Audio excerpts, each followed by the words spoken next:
Welcome back to another episode of The Tuman Show.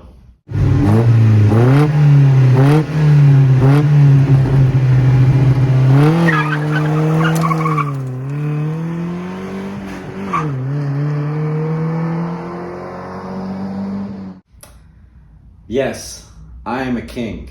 Did you know that? You probably didn't, but I'm telling you now, I am a king because every king has his staff. I think that's what it is. Lotus has officially entered hovercraft mode where it's all four in the air. Some people call it the Lotus position. I don't know if that's fair, but here we are. Why is the car completely up in the air now? Well, this is not my staff. This is the exhaust. Literally, the header collects here and the muffler connects here. Why did I take this out? I am doing an EFI conversion and I hope to finish it someday. So while there's a bunch of stuff happening up front, which I'll get to in just a moment, my goal was to get two things done tonight. Goal number one, I got a lovely custom piece for the coolant temp sensor. Somebody on lotusalon.net made a nice, I believe it's billet, I could be wrong, a billet spacer just big enough for you to have a threaded hole for your coolant temp sensor. So, 2 bolts, easy, right.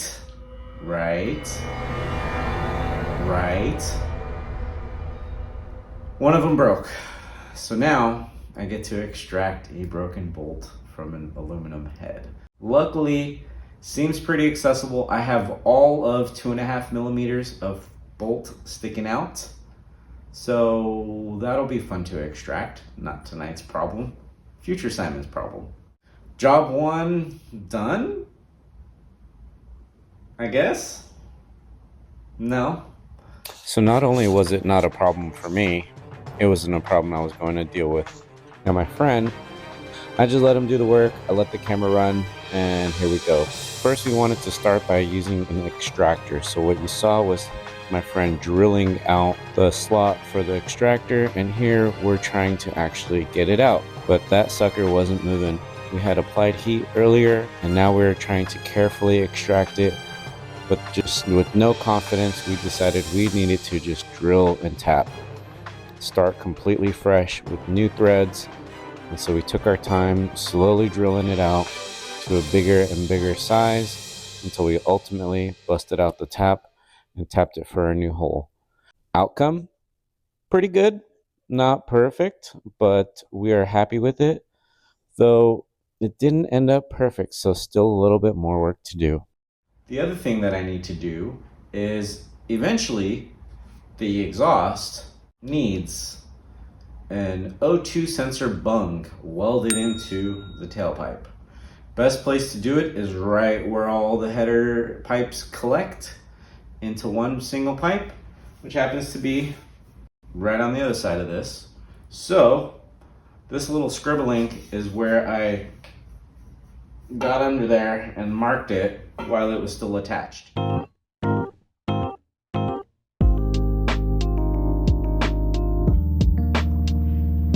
So close. So close.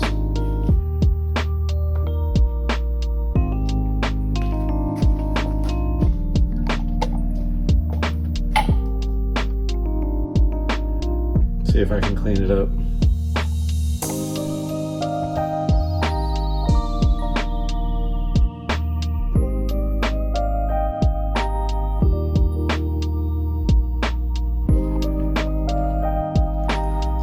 So feeling pretty good about this. This little spot right there is not fully seated,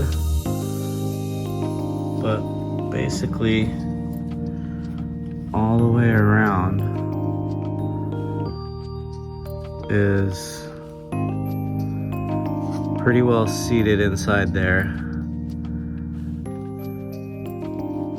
So I'll just need to get it welded now. My friend who's an excellent welder, told me to give it a shot. Let's see if we can do this where you can see. Sits pretty well.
Well, we're gonna call this a success. This was 2 tasks that were supposed to be relatively easy, and when I started this video, I said it would be a night project, and it is a night project. I didn't say how many nights though. And it is now 2026. I still do not have an EFI wiring harness from across the pond, but I do have a bunghole welded up. Now, I'm not a welder, and as you can see over here, it's not the best weld, but you know what? This is gonna be tucked underneath the car. I've already confirmed that the O2 sensor fits in there nice and snug. I also double checked to make sure there were no pinholes where a nice exhaust leak would be. Hopefully my welds are airtight and exhausts cannot escape. But we'll find out at a future date. For now, we're gonna call this one done. I gotta get a couple things for this, some hardware to clean up from previous owner shenanigans. There's still a hole I need to punch inside the car to get the wiring inside the car, but again, future problem. Next is actually back here. There's a whole bunch of fuel system things that I have to change to go from a low pressure pump to a high pressure pump, but I don't have those parts. I ordered a kit that's in Washington, and there's I don't know what comes with the kit that's in the United Kingdom, so I don't know. Stay tuned. We'll see what happens on the next one. I do have to just close out with this. That will probably get cut out, but I do like this car, and as much as I just want to get rid of this stuff and just have a sexy Porsche in here and not have to worry about like wrenching on cars, I enjoy this stuff. I have to challenge myself a little bit. I hesitated because I didn't want to weld it, but it's welded now, and I did it. Yeah. See you on the next one.